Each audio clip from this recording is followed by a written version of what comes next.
안녕하세요. 포스트 코로나 시대의 대형 고가 프랜차이즈점의 소비자 유치 방안에 대해 발표할 라떼는 마리아의 홍명표입니다. 발표는 현재 커피 시장을 분석한 후 프랜차이즈 커피 전문점 분석을 통해 기업의 상황과 소비자의 특성을 알아보고 마지막으로 대형 고가 프랜차이즈 전문점들이 어떤 방향으로 고객을 유치할지 전략을 제시하며 마무리하도록 하겠습니다. 여러분도 출근할 때 사람들의 손에 커피가 들려있는 모습을 한 번쯤은 보셨을 텐데요. 여기 있는 기사들의 제목만 봐도 한국 사람들이 커피를 얼마나 사랑하는지 알 수 있습니다. 코로나 팬데믹이 시작된 2020년 이후 커피 전문점의 수가 79% 급증한 것을 알 수 있습니다. 커피의 수요가 많아지고 시장도 더욱 커지면서 그에 따른 경쟁도 심화되고 있습니다. 많은 커피 전문점이 생겨나면서 대형이면서 고가, 중형이면서 중가, 소형이면서 저가인 커피 프랜차이즈와 비프랜차이즈 등으로 나눌 수 있었습니다. 오픈 서베이 조사에 따르면 카페에 방문하는 소비자들은 10번 중 7번은 프랜차이즈 커피 전문점에 방문하는 것으로 밝혀졌습니다. 특히 많은 인원이 오래 머물러야 할 때나 어디서든 맛이 보장된 커피를 마시기 위해서 방문한다는 의견이 많았습니다. 그 중에서도 소비자들이 선호하는 프랜차이즈 카페는 단연 스타벅스인데요. 매출에서도 절대 강자를 유지하고 있습니다. 한창 코로나 시기였던 2021년 기준 국내 탑10 카페의 총 매출액 중 스타벅스가 나머지 9개의 매출액 합계보다 약 1조 원 정도가 많은 것으로 나타났습니다. 이 그래프를 보시면 나머지 대형 고가 프랜차이즈 커피 전문점들은 스타벅스와 달리 고전하고 있는 것을 확인할 수 있습니다. 그 이유는 코로나로 인해 대형 커피 브랜드의 이용도는 떨어지고 저가 커피 브랜드의 인지도가 높아졌기 때문입니다. 저희 팀은 패스트 분석, 가치사슬 분석, 대응일치 분석을 통해 프랜차이즈 커피 전문점들의 현황을 알아보았습니다. 패스트 분석은 정치적, 경제적, 사회적, 기술적 측면을 고려하여 외부 환경을 분석하는 도구인데요. 그렇다면 패스트 분석 결과를 살펴보겠습니다. 정치적 요인으로는 신규 출점 제한 조치를 되살리자는 주장과 일회용품 사용 계도 기간에 대한 점이 꼽혔습니다. 2012년 기존 가맹점에서 500m 이내 신규 출점을 금지하는 조치가 있었으나 2014년 기준으로 폐지되었습니다. 그러나 현재 다시 출점 제한 조치가 필요하다는 주장이 제기되고 있습니다. 또 11월 24일 일회용품 사용 계도 기간이 끝나고 나면 일회용품 사용이 적발될 경우 최대 300만 원의 과태료를 물 수 있는데 이를 대비하기 위해 종이빨대를 사용하는 등의 다양한 대책을 세우고 있습니다. 경제적 요인으로는 국내외 커피 시장이 커지고 그로 인해 커피류 소비도 늘어났다는 점입니다. 이렇듯 커피를 찾는 이들이 많아졌기 때문에 프랜차이즈 카페들은 소비자를 어떻게 유입시킬 것인지에 대해 대책을 세우는 것이 시급할 것으로 보입니다. 사회적 요인으로는 포스트 코로나로 인해 대형 고가와 저가 프랜차이즈점의 경쟁이 심화될 것으로 보입니다.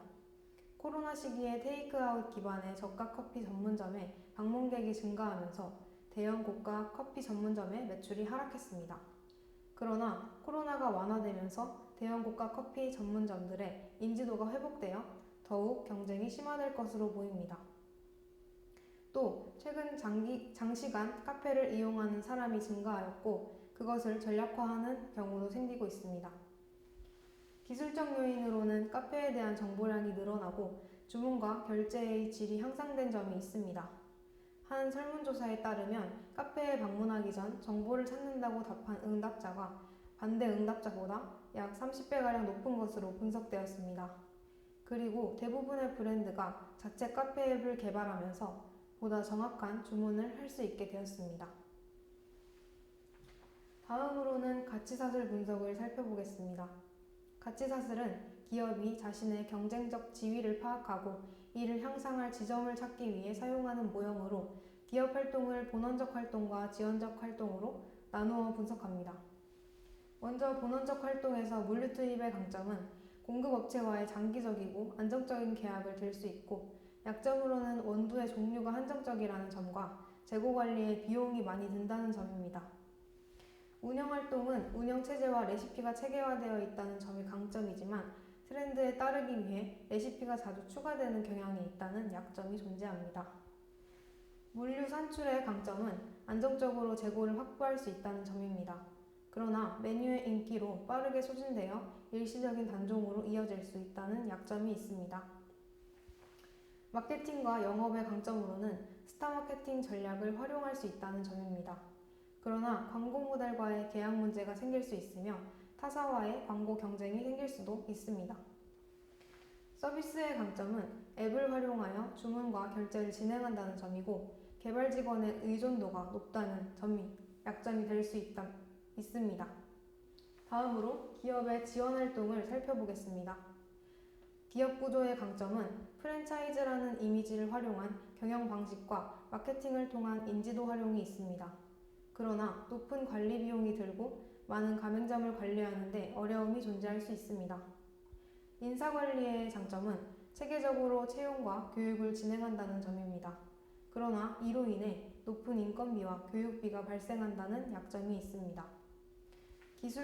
기업의 기술 개발은 다양한 메뉴 개발과 빠른 신메뉴를 출시할 수 있게 합니다. 하지만 이를 위해서는 지속적인 개발 비용과 신메뉴 출시에 대한 위험도 감수에 부담이 생기게 됩니다. 조달 및 구매의 강점은 대량 구매로 발생 가능한 원가를 절감할 수 있다는 점이지만 특정 메뉴 판매가 저조할 경우 분담되는 재고 관리비가 있다는 점이 약점이 될 수 있습니다. 이것을 바탕으로 기업의 강점을 극대화하고 약점은 보완할 방법을 구축할 필요가 있습니다. 이제 대응일치 분석으로 넘어가도록 하겠습니다. 대응일치 분석이란 2개 이상의 구성된 요인들 사이에서 연관성을 분석하여 시각적으로 결과를 제시할 수 있는 빅데이터 분석을 말합니다. 먼저 이 그림은 연령대별 카페 유형의 선호도를 분석한 자료입니다. 보시다시피 20대는 소형 저가 또는 중형 중가의 프랜차이즈점을 많이 소비하며 30대는 대형 고가, 40대는 개인 카페, 50대는 디저트 전문점을 선호하는 것으로 나타났습니다. 다음으로 이 그림에서는 연령대별 선호 브랜드를 보여주는데요. 20대는 주로 컴포즈 커피와 메가커피, 공차 등 중소형 프랜차이즈를 이용하며 40대는 폴버셋과 파스쿠치 등 대형 고가 프랜차이즈 카페를 자주 방문하는 것으로 보여집니다. 50대는 투썸 플레이스나 스타벅스 등을 선호하는 것으로 보입니다. 이러한 자료로 카페 브랜드들은 선호 고객층별로 니즈를 충족하기 위한 전략을 세울 필요가 있음을 알 수 있습니다. 전략을 세우기 위해서는 먼저 소비자들의 이용 유형을 알아야 합니다. 이 그림을 보면 20대는 배달을 이용하는 것을 가장 선호하고 30대는 배달과 테이크아웃을, 40대는 테이크아웃을, 50대는 매장을 이용하는 것을 선호하는 것으로 보입니다.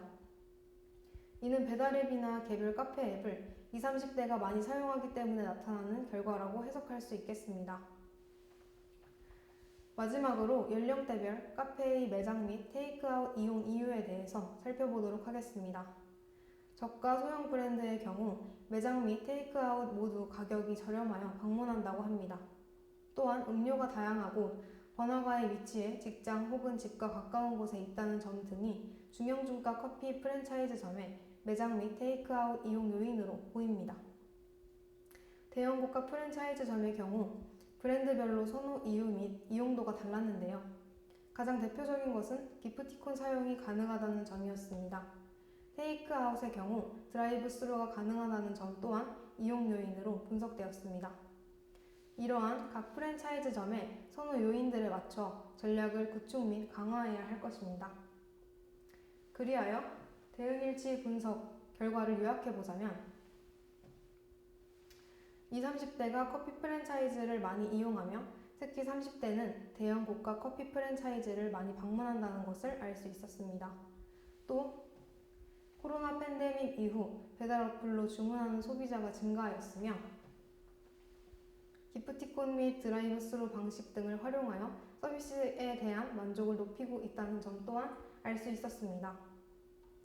이러한 분석 결과를 토대로 현재 하락세를 타고 있는 대형 고가 프랜차이즈 전문점들은 어떤 방법으로 소비자를 유치해야 할까요? 먼저 이미 경쟁사와 같은 전략을 취하고 있으나 효과가 미미한 경우 경쟁사의 강점을 참고하여 자사의 전략을 수정하고 보완할 필요가 있습니다. 예를 들어 사이렌 오더용 앱이 있지만 소비자들이 존재 여부를 모른다면 그 앱은 무용지물이 될 것입니다. 그러므로 앱과 멤버십에 대해 홍보를 진행하여 이용자를 늘리고 이윤 창출로 이어지게 해야 합니다. 또 외부 트렌드와 내부 기술을 접목해 새로운 시그니처 메뉴를 개발하고 기존 인기 메뉴를 SNS에 홍보하는 등의 집중 마케팅을 하는 것도 고객 유입에 효과적인 방법이 될 것입니다. 마지막으로 버스킹이나 복합 문화 공간 등을 활용하여 문화 마케팅함으로써 신규 소비자들을 생성하는 방법도 효과적일 것입니다. 이러한 방법들을 통해 브랜드 가치가 상승할 수 있도록 노력해야 할 것입니다. 지금까지 발표를 들어주셔서 감사합니다.